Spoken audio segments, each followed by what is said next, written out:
Identifying the Atma with Anatma, the self with the non-self, is bondage. This wrong notion is due to intense ignorance and the lack of discrimination between the real and the unreal. That which is so near seems so far. He does not know his own true self. Trapped in doubts and duality, he lives in pain and suffering, wandering through this world and passes the door of birth and death again and again. Shankaracharya explains that only a pure mind can realize the oneness with the true self, attain liberation, and cut loose the bonds of birth and death. Removing this ignorance and acquiring true knowledge about the self requires purification of the mind through sadhana, meaning dedicated practice. Several important aspects of sadhana are now explained. First, Shankaracharya underlines the importance of self-effort, that you alone have to put in the effort to achieve this divine desire. This is your individual journey to liberation. Like if you fall sick, you may visit a doctor who prescribes some medicine. Only you can cure yourself by consuming the prescribed medicine. Next is right approach. Perform the right karma in order to cleanse the mind of its impurities. Do not seek the answers in the outside world, because they lie within the self. Exercise correct discrimination in order to realize the truth about yourself, instead of nurturing false beliefs or performing unnecessary rituals.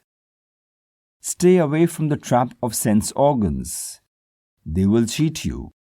Like the deer is attracted by the sweet sound of music.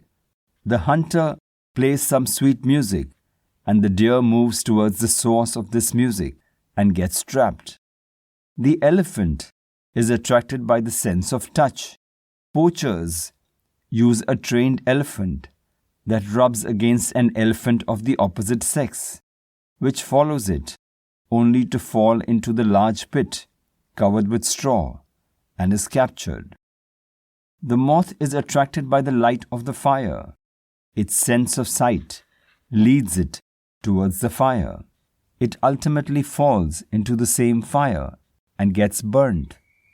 The weakness of the fish is its sense of taste. It is attracted by the food on the bait and is caught only to become food for someone else. The black bee is attracted by the sense of smell. The bee enters the flower, attracted by its fragrance. But when the flower closes its petals at sunset, the bee is trapped inside and dies. Thus the attraction of just one sense organ leads to their death. Imagine the condition of man, who is attracted by all five senses. Only with mature dispassion towards these sense organs can one cross the ocean of samsara to gain liberation. Next is detachment from worldly objects. Extreme detachment from finite objects that give transitory satisfaction, which a person experiences through the sense organs, is required. Detach yourself from the enjoyment of the fruits of one's actions. The biggest cause of suffering is attachment to family, dear ones, and material possessions. They need to be sacrificed to discover your true self. Then comes complete faith in God. Faith in the Supreme Brahman removes superimpositions of the mind, and there is a cessation of desires. Free from worries, you can concentrate on the self in sadhana. Remember that your prarabdha karma is that portion of karmas performed in previous lives which are responsible for this present birth and cannot be erased, like the arrow which has left the bow and cannot be stopped from hitting its target. Your prarabdha karma decides what you will experience in this life. So the movie of your life is already made and begins when you are born. Everything is decided. You act according to your preordained destiny, but you only see it one day at a time. So don't worry, be happy. Everything will ultimately be taken care of. Apart from prarabdha karma, there is sanchit karma and agami karma. Sanchit karma is the sum of all past karmas, good and bad, accumulated from all previous lives. Prarabdha karma is only a part of sanchit karma, and agami karma is generated by the decisions taken and the actions performed in this present life. In sadhana, the law of attraction applies. What you think, so will you attract. Fixing the mind on the self, I am Brahman, results in the realization of the identity of Brahman. Here the 4 Mahavakhyas, meaning great sentences, identify the jiva with Brahman, the human with the divine, are highlighted.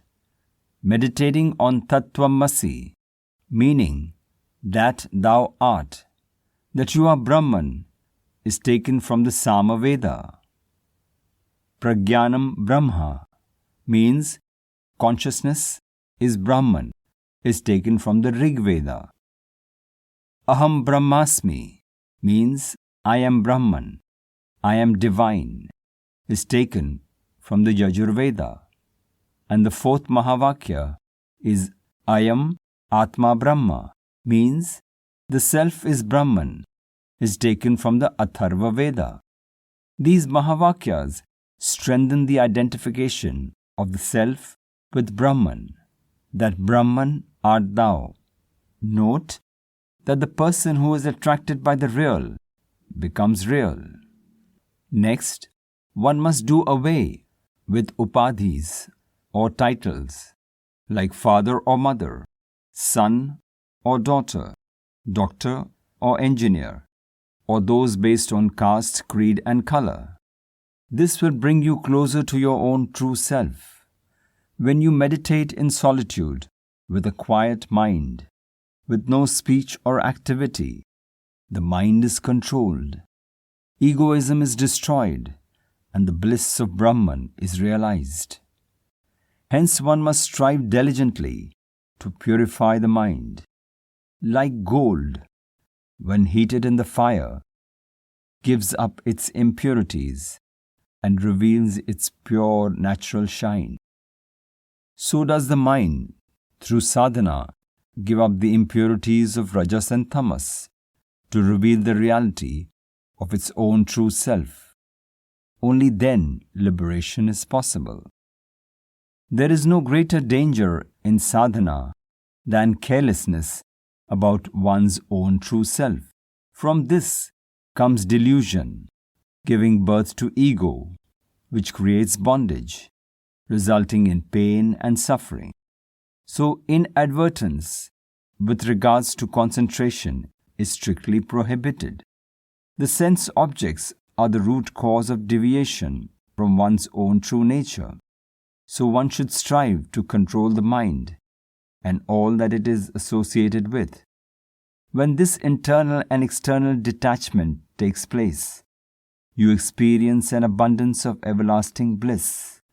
You merge with the infinite absolute self and attain supreme peace.